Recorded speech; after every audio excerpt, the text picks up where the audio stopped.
Porra, galera! Estamos aqui para mais um Musa Podcast, lá pro Coutinho, sem Clailoili hoje, meu grande parceiro de vida e de surf.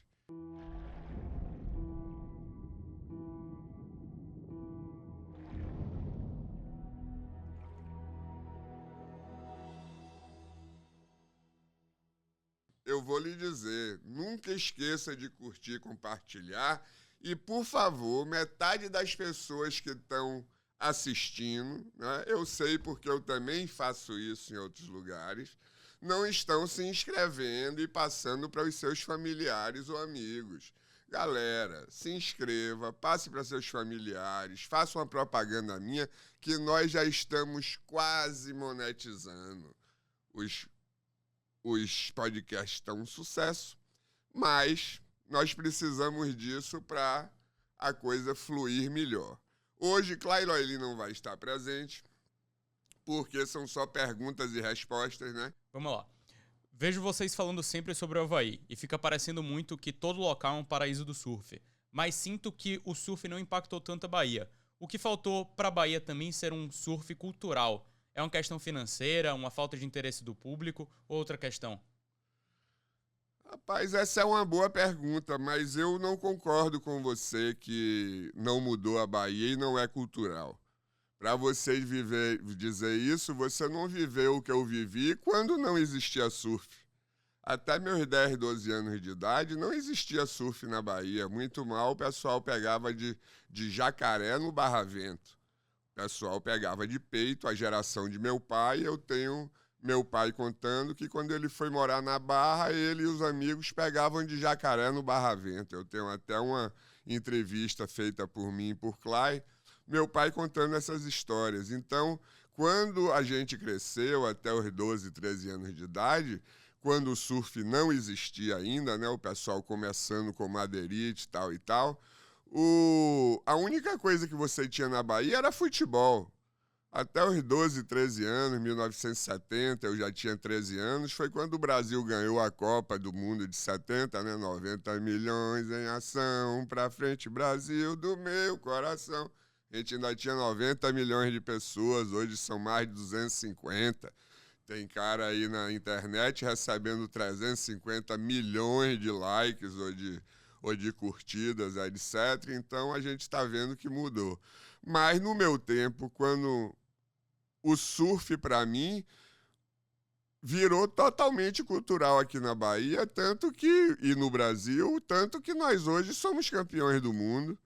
E nós, em todas as modalidades, já fomos campeões de onda grande, campeões de longboard, campeões de pranchinha, 3, 4 vezes ou 5 campeões do mundo no evento mais importante. Fomos dezenas de vezes campeões do QS. Tivemos agora a Luana, a primeira menina a ganhar os juniores, nos quais nós ganhamos mais de 10 vezes e que eu fui para a Austrália julgar pelo menos umas 5 vezes, desde o tempo de Adriano Mineirinho, de Pablo Paulino, de Caio Ibelli, de Pedro Henrique. Então nós já temos uma farta histórico, né, de vencimentos em todos os sentidos, mas eu acho que o surf virou cultural e mudou completamente a Bahia no seu modo de ser, como uniu todas as tribos. Quando eu tinha 12, 13 anos, que o surf começou a despontar na Bahia inteira, o surf uniu. A gente tinha muita briga de turma, a gente tinha muita briga de bairro, a gente tinha muita briga de família, briga de ruas, né? As próprias ruas, era a turma da Manuel Barreto, da Barão de Loreto, da 8 de Dezembro, tinha o pessoal da Pituba, Amaralina, e por aí ia, né? Tinha Marquês de Caravelas, de Ardávila. Então a gente tinha um pessoal que era muito ligado à briga, a álcool, a futebol, que eram os grandes mergulho, né? Tinha o pessoal do mar, era mergulho e vela, não tinha surf. Quando o surf apareceu, eu acho que a Praia da Onda, no iniciozinho dos anos 70, 72, quando teve o primeiro campeonato na Praia da Onda, da janela do meu apartamento, eu ainda com 15 anos de idade,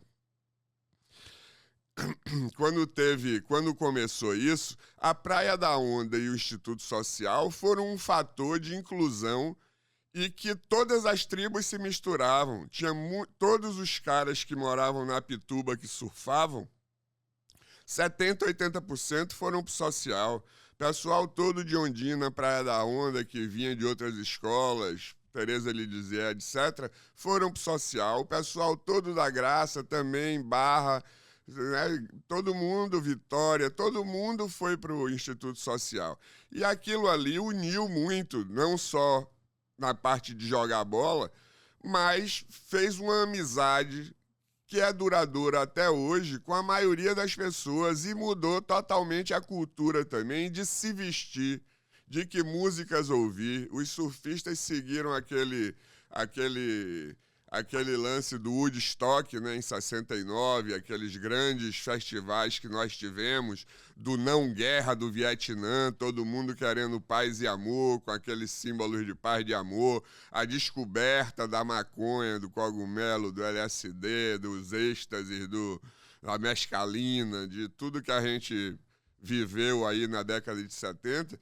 Então eu acho que o surf é cultural sim aqui na Bahia, mas entendo a sua pergunta. Realmente o Avaí, ele é mais cultural no sentido que o Avaí é considerado, o Avaí e Peru, os dois primeiros lugares a se surfar de prancha já há centenas de anos atrás, ainda no tempo dos reis, ainda no tempo das tribos, né? Os peruanos surfavam numa balsa que eles faziam lá de palha, e eles iam em pé como um stand-up remando e começaram a surfar dessa forma, pelo que eu sei. E os havaianos, né, trouxeram o esporte da Polinésia e era uma coisa de reis, era quem pegasse a maior onda, quem entrasse no mar e ficasse até o mar ficar impossível, e o cara que durava mais ali dentro do mar, ele normalmente era o mais famoso, ou o rei, ou era quem ganhava.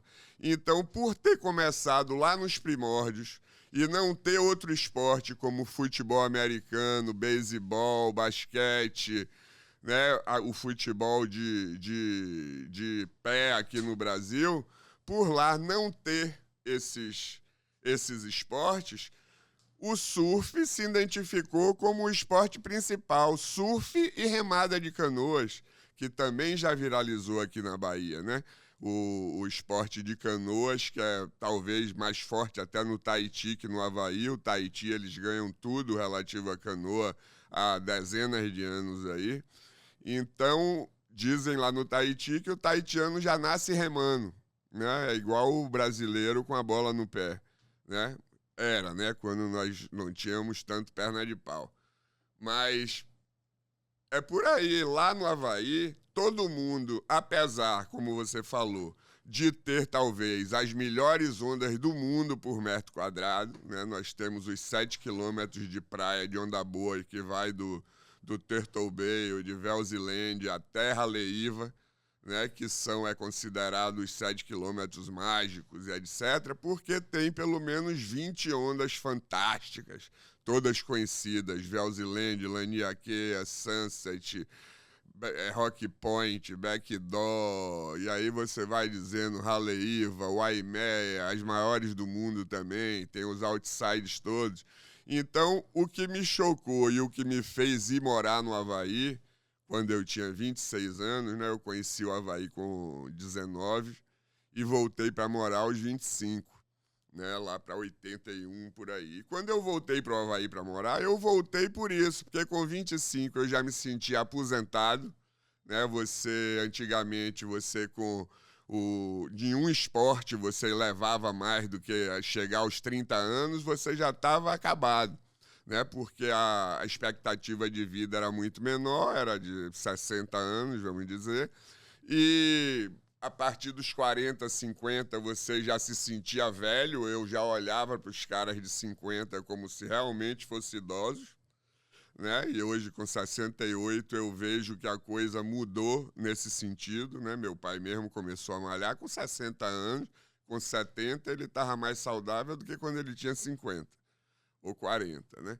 Então as coisas foram mudando, mas o que me impressionou muito no Avaí, quando eu cheguei lá, foi que meu dentista era surfista e os filhos eram competidores. O cara que você comprava coisa no veterinário era surfista também. O cara que lhe atendia no mercado era surfista. Os professores de seus filhos na escola, de Charles Lapion, que estudaram na Sunset School, eram surfistas. Tinha Peter Cole, um dos mais famosos de Onda Grande, era um dos professores do North Shore por mais de 20, 30 anos.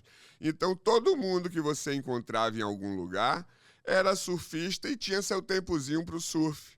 Né? E o surf unia as pessoas nesse sentido, né? Pela tranquilidade, pelo modo leve dos caras se vestirem, sandália havaiana, uma coisa que até os 60 anos meu pai brigava comigo.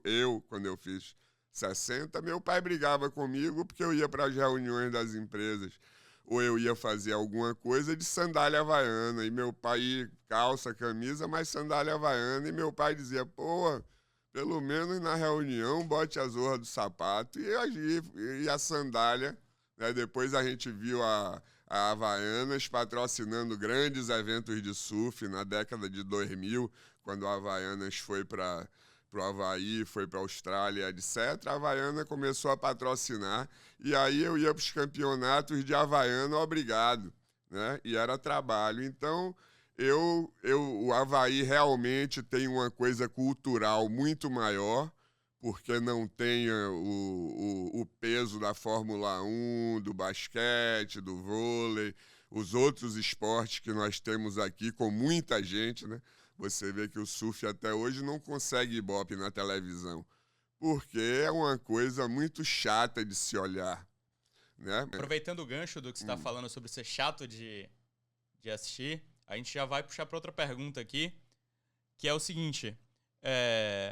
Lapão, um dia a gente estava conversando e você me disse que não aguentava mais ver campeonatos de surf por eles serem muito longos, imprevisíveis e muitas vezes chato. O que é que você faria para deixar esses campeonatos mais assistíveis? Rapaz, é complicado.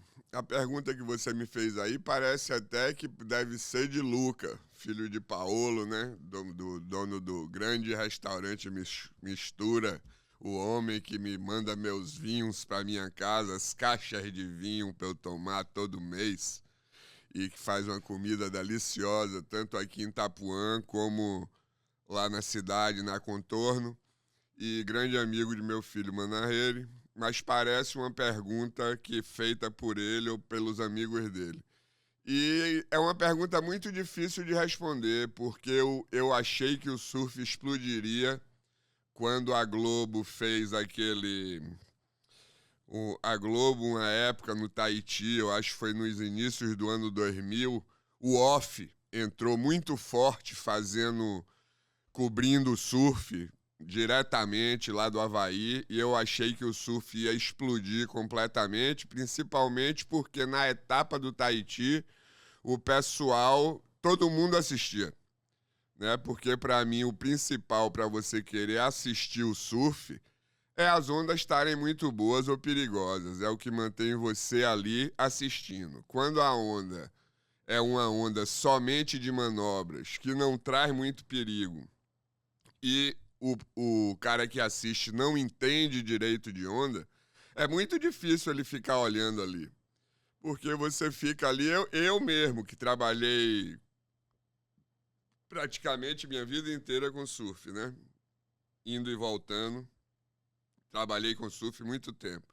Eu não consigo mais, eu fui juiz 20 anos, e nos 20 anos que eu fui juiz profissional pela WSL, eu assistia tudo que passava de surf na TV ou na internet, quando teve internet. Porque era uma forma de eu me atualizar, de eu ver o que estava acontecendo diferente, de eu comparar os nossos julgamentos com os julgamentos de outras pessoas ou de outros países. Então eu fazia isso por um lance de melhorar como árbitro, de entender mais o surf, de não me perder nas regras ou nas coisas. Mas eu não consigo assistir hoje. Se você botar o Ed Aikau, por exemplo, passa o Ed Aikau, ou passou aquele evento de pipeline, o Backdoor Shootout, outro evento, um Pipe Master que teve em dezembro, antes desse, que não tinha spotter, não tinha ninguém lendo as ondas, os caras estavam simplesmente com uma câmera na areia, mostrando as ondas boas, e 2 ou 3 surfistas bons, o Koa Hotman, o Nathan Florence, ficavam ali comentando quem pegou a onda quando eles sabiam, e se a onda foi boa e tal, mas você não via notas, não tinha quem ganhasse. Daquela forma eu consigo assistir mais tempo. Mas eu acho que o surf tem que arrumar uma forma de ser mais dinâmico e das pessoas entenderem o que está acontecendo. Quando você vai ver surf, você vê, como hoje eu assisti amarradão na TV, uma partida do Alcaraz com o Djokovic, né? Djokovic ganhou do Alcaraz, né? Mais uma vez o Djokovic ganha, para mim, o melhor do mundo junto com o Sinner. Ganhou em 4 jogos e você não tira o olho da tela vendo eles jogarem. Mas é uma coisa que você sabe que vai durar no máximo 3 horas e todo ponto ali tem algum meaning, algum significado. Então é mais fácil você assistir. O surf, você começa às 7 ou 8 da manhã e acaba às 5 da tarde. Então você tem que procurar as baterias de quem você quer ver ou de quem lhe interessa. Hoje tem muita gente, eu acho o surf hoje muito injusto. Eu acho o surf hoje muito injusto no sentido de que tem feras, monstros do surf aí que não qualificam. A gente tem nomes como Marco Fernandes, Bino Lopes aqui na Bahia, todo o pessoal que... Rudá Carvalho, Serpa, o pessoal todo que foi embora, os Galinho, uma galera muito boa de surf, o pessoal de Pernambuco, o pessoal do Ceará, né, os 5 lá de Pernambuco, Alan Jones, Lagosta, Halley, os meninos lá que quebram, e neguinho não tem oportunidade. Não tem, você não consegue se manter no tour, você tem caras com uma qualidade excepcional que não conseguem entrar no tour ou não tem interesse. E para mim isso tinha que ter outra forma. Eu acho que os eventos de classificação, né, para você entrar, antigamente você tinha muito mais chance, você tinha 200, 250 inscritos no evento. Eu sei que é chato, eu sei que demora uma semana para sair o resultado do evento, eu sei que mas dava oportunidade a todo mundo. Você tinha, se você fosse o 200 do ranking, você tinha chance de disputar com o primeiro e assim você ia evoluindo. Hoje a gente fica num negócio de 20 meninas e 24 caras, quando o espectro de caras sensacionais são mais de 100 pelo mundo. Né? Então são 100, 200 caras que não têm a oportunidade, não têm o dinheiro, não têm como fazer os eventos. Então, eu acho que tem que se arrumar uma fórmula em que as baterias sejam mais dinâmicas, que as baterias sejam menores, né? Algum outro tipo de pontuação, mas eu também não tenho a fórmula, não. Eu acho que só a internet salva o surf. Você já respondeu uma parte, né? Mas como juiz de surf, quais as coisas você mais gosta de assistir? Você já respondeu. E quais são as coisas que você mais gostava de julgar quando você era juiz? Rapaz, quando eu era juiz, o que eu mais gostava de julgar eram os eventos em que realmente a onda é muito tubular ou a onda proporciona grandes manobras na onda. Eu vou lhe citar exemplos, né? Ou onda grande, né? As coisas que me faziam vibrar era ir julgar os eventos de Joyce ou os eventos de Mavericks de onda grande, os primeiros eventos de Tow-in que foram feitos no Havaí, né? Eu fui head mundial de Tow-in junto com Hanson Baga de Maui, que montou com a ESICU, a Associação de Tow-in na época. E começou também o bump de ondas grandes, né? Foi quando os Mad Dogs começaram a aparecer e começaram a tentar fazer um circuito de onda grande que terminou dando certo, mas que depois a WSL acabou. E então o que eu gosto mesmo É julgar o Aimea, que você tem certeza que tem que estar 20 pés para ter. É julgar Joyce, é julgar Terra Rupa. Eu 20 anos julguei Terra Rupa e eu esperava o ano inteiro para ir. Por quê? Porque são os tubos mais difíceis, porque são os tubos mais bonitos, porque são as melhores fotografias e filmes, são o que mais lhe dá adrenalina. Você ir para a água durante a hora que não tem, que você não está julgando, você ir para segurar numa boia daquela embaixo da onda de terra-rupo e ficar vendo os caras ao vivo surfar e saindo na batucoforada é uma adrenalina e uma energia que não existe. Você ir para Joyce, ficar olhando do cliff, ou você ir para a água num barco em Joyce, ou ir para as pedras lá embaixo e ficar vendo os caras surfando, não tem nada que me dê mais prazer do que isso. Então, eu realmente fazia porque faz parte da profissão e você não pode escolher só fazer o que você quer, né? Mas eu achei que eu me especializei muito mais em onda boa, em onda grande como juiz, do que me especializei em manobras e ondas pequenas, né? Eu levava alguns dias para me adaptar quando o campeonato era de onda pequena, e até para acertar notas, e também julgar em ondas como Fiji, né? A onda de restaurantes, por exemplo, é uma onda em que uma onda muito longa, né? Tubular, ela não fica muito grande, não passa de 6, 8 pés, mas é uma onda assim que você pode fazer um tubo de 20 segundos, como você pode fazer 5 tubos de 3 segundos e dar 5 manobras sensacionais. E então, muito difícil de julgar, porque você tem que comparar essas coisas, né? O cara foi melhor 5 tubos de 3 segundos e 5 manobras insanas, ou um tubo de 20 segundos indo de uma ponta a outra da onda. Aproveitando também para perguntar, quais manobras mais pontuam para você? Aproveitando que você está falando sobre esse tópico. Isso é difícil dizer, né? Num campeonato de pipeline ou terra-rupa, ou que seja tubo mesmo, o que vale realmente são os tubos. Qualquer manobra fora disso tem que ser uma coisa excepcional, ou o mar no dia não está proporcionando os tubos e só poder fazer manobra. Mas o que eu gosto mesmo é ondas em que o cara despenca, é ondas em que você leva tudo desde o drop ao final da onda, você leva o surf ao limite, né? São rasgadas muito fortes, aqueles snaps que John dá, que Medina dá, entendeu? São snaps assim insanos, manobras que equivalem a aéreos praticamente, né? De tão forte, de tanta água que ele joga. Então, eu acho que essas manobras muito fortes e tubos, ou as duas juntas, e tamanho de onda, são as coisas que eu gosto mais. Galera, é isso aí, viu? Nós estamos mudando, vamos ter um programa agora às terças e quintas. O programa vai ser diminuído para 30 minutos, 25, 30 minutos, que a gente descobriu que você só assiste 25 minutos dos programas que a gente faz. Você não. A maioria das pessoas que sintoniza. A gente viu que o Programas e Resposta deu um ibope muito bom. Ou eu vou estar respondendo, ou o Clay vai estar respondendo, talvez sozinho.